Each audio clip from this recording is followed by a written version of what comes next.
গ্রহ, আর একটু উপরের দিকে রয়েছে মঙ্গল। তো এখন আবার চলে আসি চাঁদের দিকে। চাঁদ আমাদের পৃথিবী থেকে প্রায় 3,80,000 কিলোমিটার দূরে।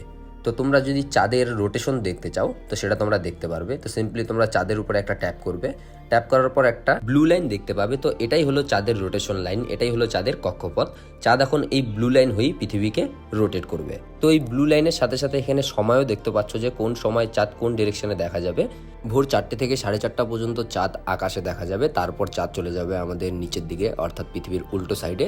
তারপর সেই সাইডে তার রোটেশন কমপ্লিট করে আবার চন্দ্র উদয় হতে হতে পরের দিন 7টা বেজে যাবে। 7টা থেকে 7:30টার দিকে পূর্বের আকাশে আবার চন্দ্র দেখা যায়। এটা হলো চাঁদের কক্ষপথ। তো এখন তোমরা যদি আমাদের সোলার সিস্টেমের আরও বাকি প্ল্যানেটগুলোর লাইভ লোকেশন দেখতে চাও তো তোমরা একইভাবে দেখতে পাবে। সিম্পলি তোমরা এই প্ল্যানেটটার উপর একটা ট্যাপ করবে, ট্যাপ করার পর সাথে সাথেই এখানে একটি ব্লু লাইন চলে আসবে। স্যাটার্ন আর কিছুক্ষণের মধ্যেই পূর্বের আকাশে উদয় হবে। এখন বাজে 10:30।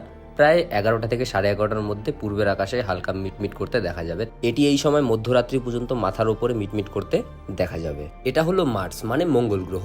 আর এই প্ল্যানেটটিকে যদি এই সময় আকাশে দেখতে চাও, এটা হলো জুলাই মাস। জুলাইয়ের আকাশে তোমরা একটা সময় এই প্ল্যানেটটিকে দেখতে পাবে, সেটা হলো সন্ধ্যার আকাশে 6টা থেকে 7টার মধ্যে পশ্চিমের আকাশে এই প্ল্যানেটটিকে হালকা লালচে কালারে মিটমিট করতে দেখতে পারবে পশ্চিমের আকাশে। এটি হলো জুপিটার মানে বৃহস্পতি। এই প্ল্যানেটটি আমাদের সোলার সিস্টেমের সব থেকে বড় প্ল্যানেট। তো এই